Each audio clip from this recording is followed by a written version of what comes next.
খুবই দুঃখজনক। সাধারণ মানুষ আজ কোথায় যাবে? তাদের খাবার কোথায় থেকে সংগ্রহ করবে? তাদের পরিবারকে কিভাবে সচ্ছল করবে? ভিডিওটা দেখেন, সম্পূর্ণ ভিডিও দেখার পর তারপরেই বুঝতে পারবেন। বাকিটা ইতিহাস, কিছুটা তথ্য আমি তুলে ধরার চেষ্টা করব, দেখতে থাকুন। কি করবো একটা বার বাপ করে ভাই, ও ভাই আমি ভাই এই রোডে আমার হাত জীবনে দেখো না ভাই, আমি কিস্তি উড়াই কেমনে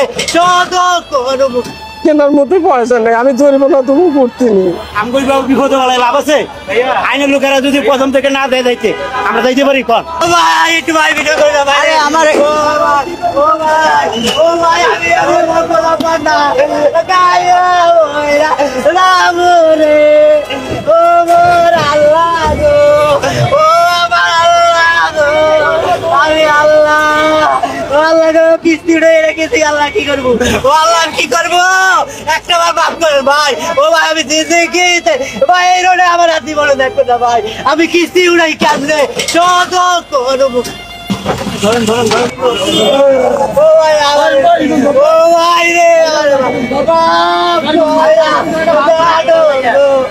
ও ভাই আমার ভাইরাল ও ভাই ভাইরাল ভাই ভাইরাল ভাই ভাইরাল ভাই আমার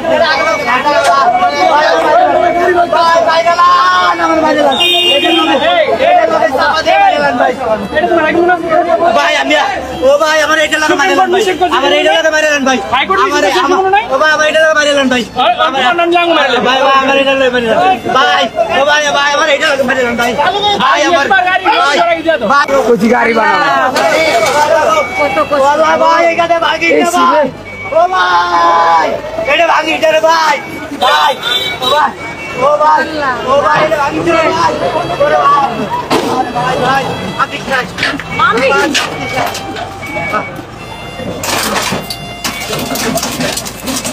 একদম ক্লিয়ার আমার চাল কেনার মতো পয়সা নেই, আমি জরিমানা তবু করতেনি। গাড়ি কি আপনার নিজের? না আমার নিজের না। তাদের বলেন আমার গাড়ি নিজের না, আমি অন্য গাড়ি চালাই। আমি তো বললাম যে আমার মালিকের গাড়ি, গতকালকে এই গাড়িটা নিচে আমি পায়ে ঠেলার গাড়ি চালাতাম, পায়ের ঠেলা গাড়ি পারি না পারার কারণে এই গাড়িটা গতকালকে নিছি। এখন কি করবেন? এখন কি করবো, কি করার আছে আমার? আচ্ছা আমার আর কি। দর্শক দেখতে পাচ্ছেন যে অটো রিকশা বন্ধে অভিযান চলছে, তবে মালিক কিন্তু কোনোভাবে রিকশা ছেড়ে দিতে চাচ্ছেন না, তিনি কিন্তু রিকশা নিয়ে যাচ্ছেন। যার মূল লোকটা আমাকে তো আর কিছু করার নাই, রাস্তা তো নিষিদ্ধ করেছে ভাই সবাই নিষিদ্ধ করে, সবাই গাড়ি চালায়। এখন কি করব, কি কাম না করলে চুরি করতে হইব। নিজের টাকা দিয়ে কিনেছিলেন? না জমা, মালিককে বলবো যে গাড়ি লই গেছে, এছাড়া আর কি দিতে হবে আমার। কি দেখলেন তো, সবাই স্বপ্ন নিয়ে নতুন গাড়ি তারা মার্কেট থেকে শোরুম থেকে নামিয়ে ইনকাম করার জন্য, পরিবারকে স্বাবলম্বী করার জন্য, বাচ্চা থেকে শুরু করে পরিবারকে পেটের খাবার জোগানোর জন্য ইতিমধ্যে 5ই আগস্টের পর থেকে অনেক মধ্যবিত্ত পরিবাররাও কিন্তু এই পথে তারা নেমে আসছে বাধ্য হয়ে। পেটে খাবার নাই, বাসা ভাড়া দেওয়ার মতো টাকা নাই, চাকরি নাই, কর্ম নাই। 5ই আগস্টের পর থেকে কিন্তু বিভিন্ন প্রতিষ্ঠান কিন্তু আপনারা জানেন আগুনে পুড়ে দেওয়া হয়েছে, ভাঙচুর লুটপাট থেকে শুরু করে জিন্নাতের বংশের সন্তানরা একের পর এক ধ্বংস করতেছে বাংলাদেশে। ইতিমধ্যে আপনারা জানেন ডক্টর সুদি ইউনুস একের পর এক সাধারণ মানুষের কর্ম তারা কেড়ে নিচ্ছে। সাধারণ মানুষ যারা পূর্বে বিভিন্ন প্রতিষ্ঠানে জব করত, সেই প্রতিষ্ঠান যখন ভাঙচুর লুটপাট আগুন দেওয়ার পরবর্তীতে তারা বাধ্য হয়ে অনেক রিক্সা চালকে খাতায় নাম লেখে।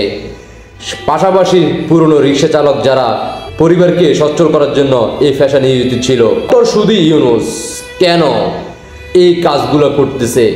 আপনারা নিজের বিবেককে প্রশ্ন করবেন, কারণ ডক্টর ইউনুস চাচ্ছে মানুষের যাতে কর্ম না থাকে, আর কর্ম যদি না থাকে তখন এই সুযোগটাই ডক্টর সুদি ইউনুস উরফে রাজাকার নেবে।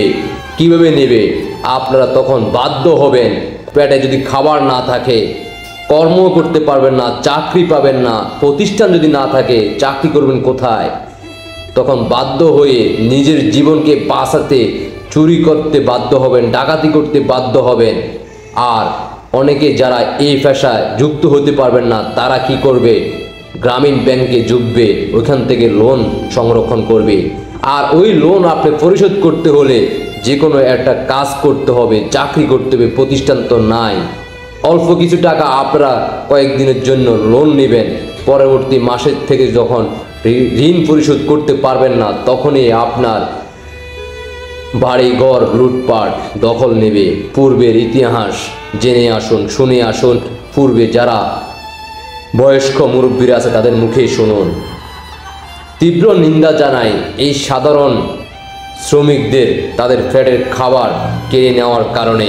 আপনারা নিচ্ছকে দেখছেন নতুন নতুন রিক্সাগুলো তারা কিভাবে মুহূর্তের মধ্যে করে দিল।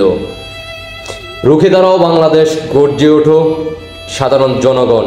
আপনারা 5ই আগস্টের পর থেকে ধৈর্যের সীমা আপনারা অনেক দেখিয়েছেন, এইবার আর ধৈর্য রাখা সম্ভব নয়। যদি আপনার পরিবারকে স্বাবলম্বী করতে চান, কর্ম নিয়ে আপনি বাঁচে থাকতে চান, জীবনযাপন করতে চান, যদি আপনার পরিবারকে নিয়ে সুখে শান্তিতে আবারও আগের মতো করে বাঁচতে চান, গত 5ই আগস্টের পূর্বে যেমন ছিলেন, তাহলে আপনাকে রুখে দাঁড়াতে হবে, গর্জে উঠতে হবে, ঢাকার রাজপথে নেমে আসতে হবে। আশা করি আপনারা বুঝতে পারছেন। দেশবাসীকে দেখার সুযোগ করে দিবেন সর্বোচ্চ শেয়ার করে। সাধারণ জনগণ থেকে শুরু করা, সাধারণ শিক্ষার্থী থেকে শুরু করা, বিভিন্ন পেশার সকল ভাই বোনদের দৃষ্টি আকর্ষণ করব এই বাংলাদেশকে রক্ষা করার জন্য। আরেকবার 71-এর সৈনিক হিসেবে গর্জে উঠুন, মুক্তিযোদ্ধার সৈনিক হিসেবে গর্জে উঠুন, বাংলাদেশকে ভূখণ্ডকে রক্ষা করুন।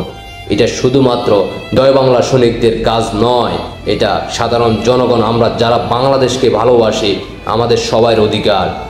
তাই যারা বাংলাদেশকে ভালোবাসেন তারা সবাই ঐক্য হন, রাজাকার বংশের সন্তানদের বিরুদ্ধে রুখে দাঁড়ান।